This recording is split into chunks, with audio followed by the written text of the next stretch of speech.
So, we are the Group 2, and we're here to present to you and demonstrate the Arduino Project 1, the blinking LED. So, before we start, I'm gonna introduce myself and my members. Here are the Group 2 members. First, me, Josh Valerie Di Palercona, the leader, and I'm in the introduction. Second, my members, John Cedric Lahato.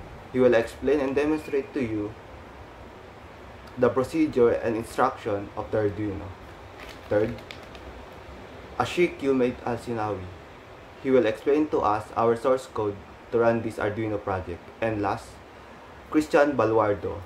He will the one to tell us our materials that are we gonna use and need for this project. What is blinking LED? Blinking LED with Arduino means making the LED turn on and off repeatedly is a set interval. This is simple task when the Arduino sends an electrical signal to the LED, turning it on, then pauses, then turn it off again, and repeating this cycle. Here are the materials that we are going to use for this project. First is the Arduino board. It acts as the microcontroller to control the flow of current and provide power to the LED. Breadboard, a platform used to build and test the circuit without soldering it. Jumper cables, used to connect different components on the breadboard or between the Arduino and the breadboard, allowing current to flow through the circuit. 220R resistor, limits the current flowing through the LED to prevent it from burning out. Yellow 5mm LED, the light emitting diode that glows when electricity flows through it. Good day everyone. In this video, I'll talk about the instructions of how to assemble the AP1. The image that you see that appears, it shows how a basic Arduino setup with a breadboard and an LED circuit. I'll explain step by step of what is happening in the circuit. The components in the image is on my right is Arduino board, and on the left is breadboard, LED, resistor 220R, and jumper wires. The GND or ground pin from the Arduino is connected to the ground rail or blue line.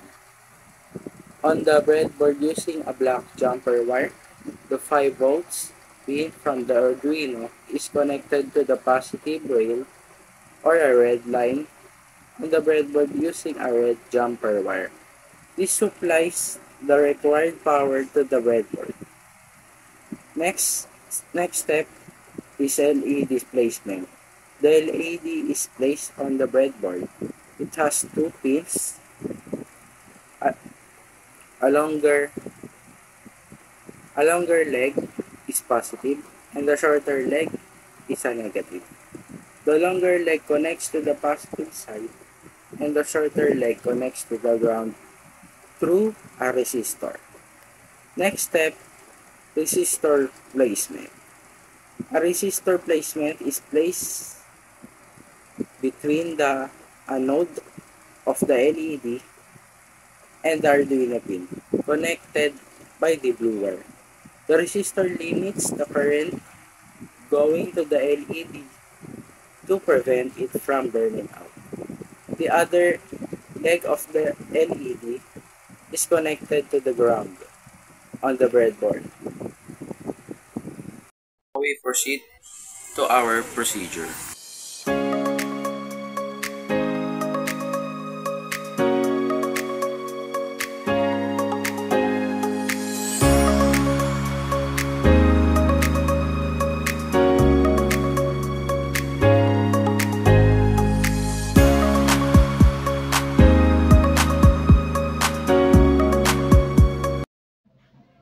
Hello everyone.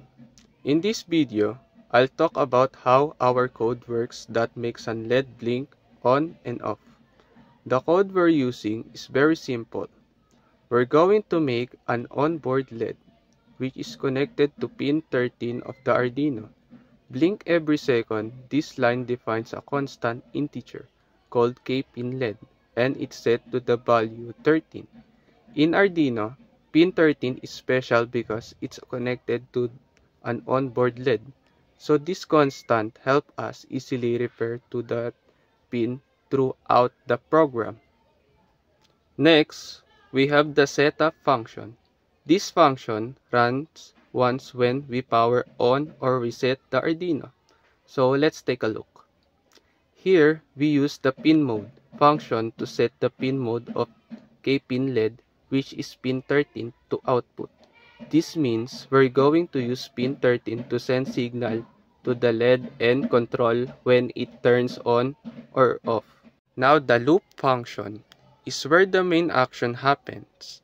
This function runs continuously over and over again. Let me break this down for you. First, we use digital write K-pin LED high. To send a high signal to pin 13, this turns the LED on. Then we have delay 1000, which pauses the program for 1000 milliseconds, or 1 second in short. So the LED stay on for 1 second. After that, we use digital write K-pin LED low. To send a low signal to pin 13, this turns the LED off. Finally, we use delay 1000 again to pause the program for another seconds, this time keeping the LED off for 1 second. The loop function runs continuously, so the LED will keep blinking on for 1 second and off for 1 second. That's it.